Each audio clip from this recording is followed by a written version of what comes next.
Kalau demo itu ya namanya demo itu kan hak. Cuman hakim itu pilihan. Jadi hakim itu pilihan dan pengabdian. Ya. Kalau tadi disinggung hakim karir, ya hakim karir itu juga pernah 18 tahun ya Mas. Tidak naik itu. Ya, tidak naik 18 tahun juga. Tapi cara menyampaikan aspirasi kan ada mekanismenya. Ya, ada mekanisme. Karena hakim itu pilihan dan pengabdian, harus diingat itu ya. Nah, dan jangan mengganggu persidangan. Jangan mengganggu pencari keadilan. Ya. Pelayanan publik itu jangan diganggu dengan cara seperti itu gitu ya, seperti itu. Nah, kalau kita lihat adik-adik kita yang menyampaikan aspirasi kemarin, itu kalau nggak salah cuti, Mas.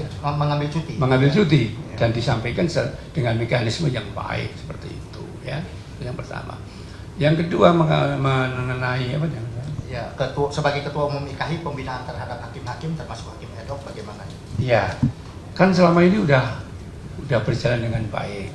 Pengawasan juga udah, coba lihat Mbak, pengawasannya mulai dari pengawasan oleh KY, pengawas internal oleh Bawas, oleh Propus terdepan Ketua Pengadilan Tinggi, terus kemudian ada pengawasan melekat oleh pimpinan masing-masing, dan bila mana pimpinan tidak melakukan pengawasan, kemudian terjadi peristiwa hukum yang menimpa anggotanya, maka pimpinan tersebut bisa diberi sanksi.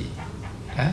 Kemudian ada dari Ombudsman, kemudian dari Siwas ya, masyarakat bisa melaporkan secara langsung bila mendapati pelanggaran yang dilakukan oleh rekan-rekan hakim seperti itu. Jadi pengawasan sudah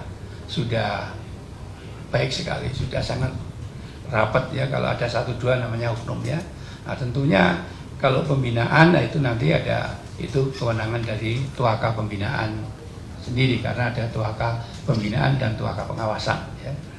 Baik, Prof, dari Mbak Ana itu mempertanyakan apa kendala padahal sejak tahun 2023 itu diusulkan dan sampai sekarang belum. Oke. Yang kedua itu revisi anggaran revisi untuk perubahan PP itu kesejahteraan hakim ad hoc itu ada nggak perkiraan berapa lama lagi bisa waktunya itu kan?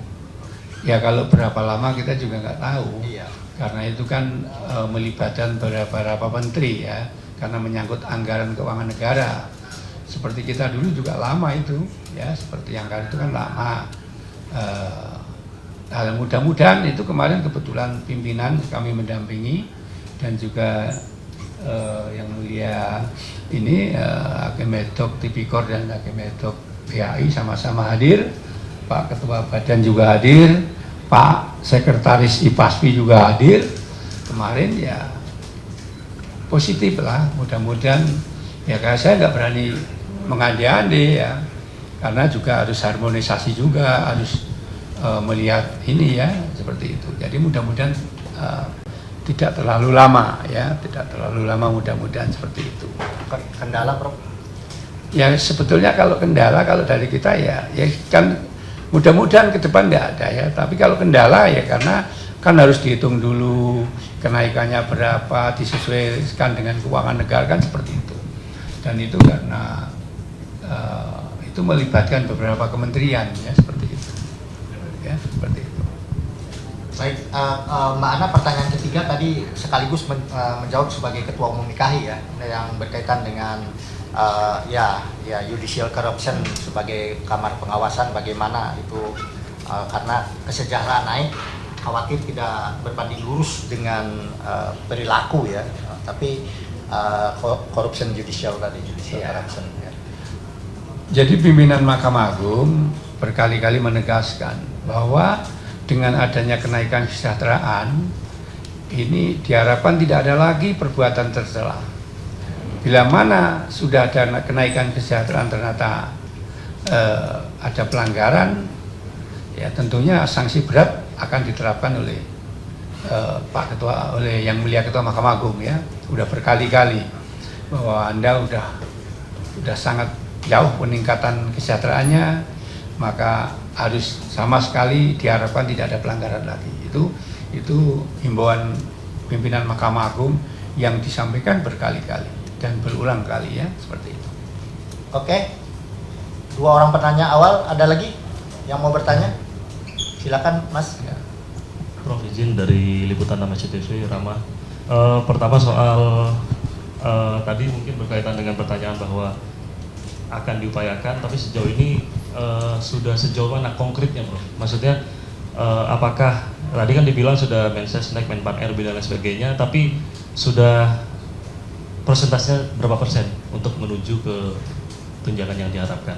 Iya. Terus kedua soal apakah akan ada rencana untuk bertemu dengan para hakim ad hoc ini untuk mungkin dalam waktu dekat untuk mungkin memberikan angin segar kepada mereka bahwa prosesnya sudah sejauh ini, mungkin apakah ada rencana untuk bertemu dengan mereka dalam waktu dekat?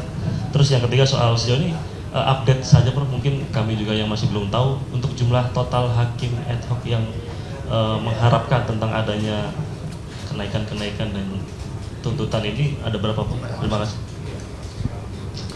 Ya, jadi jumlah hakim ad hoc seluruh Indonesia itu 480. Ya, kalau seperti apa prosesnya, harapannya seperti apa. Nah, kebetulan beliau ikut kemarin. Pak Ansori ikut, Ya, Pak Sugeng ikut. Jadi mendengarkan sendiri, tentunya kemarin kita bisa bertemu dengan Wamen Seknek, Wamen Menpan, Wamen Keuangan ya Mas? Iya, Wamen Itu Keuangan, jadi Wamen Q. ya, pemangku kepentingan di situ hadir semua, beliau menjelaskan ya secara detail dan beliau mendengar sendiri ya, tentunya seperti itu. Ya, makanya kita berdoa mudah-mudahan cepat terrealisasi ya. Hanya saya berpesan bahwa untuk menyampaikan aspirasi itu sesuai dengan mekanisme yang ada ya. Karena kita itu hakim ya, hakim kalau udah jadi hakim itu panggilan pilihan seperti itu. Maka kalau punya pengen unek-unek, punya aspirasi ya harus disampaikan dengan mekanisme yang ada seperti itu ya.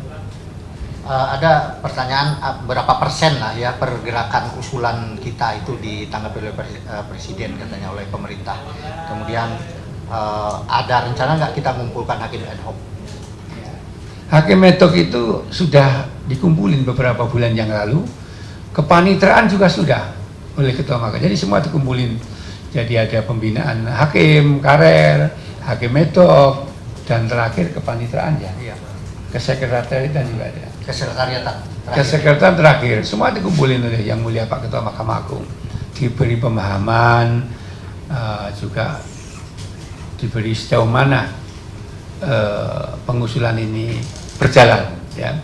Dan kita juga sudah mendengarkan bersama, kalau nggak salah statement Pak Menteri Sekretaris Negara ya, itu beliau sudah mengeluarkan statement. Mudah-mudahan ya cepat realisir seperti itu ya, seperti Allah. Dan Mahkamah Agung kan jelas berdasarkan data yang ada kan Pak Ketua sangat peduli ya. Dan Pak Ketua sendiri yang langsung kemarin memimpin pertemuan itu ke Menpan seperti itu ya. Jadi saya sekali lagi unek-unek aspirasi itu mohon disampaikan melalui mekanisme yang ada. Oke, itu ya. Oke. Saya kira sudah cukup apa yang disampaikan maupun dari pertanyaan ya dan jawaban dari juru bicara Mahkamah Agung. Kita akan akhiri pertemuan ini dengan ucapan terima kasih kepada teman-teman jurnalis dan semoga semua upaya kita dalam memperbaiki Mahkamah Agung bisa diwujudkan, termasuk segera terrealisir peningkatan penghasilan hakim ad hoc, peningkatan penghasilan panitra, jurusita, dan remunerasi 100% untuk aparatur pengadilan dan Mahkamah Agung. Terima kasih. Mohon maaf atas kekurangannya. Sekian. Wassalamualaikum warahmatullahi wabarakatuh. Subscribe, share, like, and comment. Subscribe, share, like, and comment. Subscribe, share, like, and comment. Subscribe, share, like, and comment. Subscribe, share, like, and comment.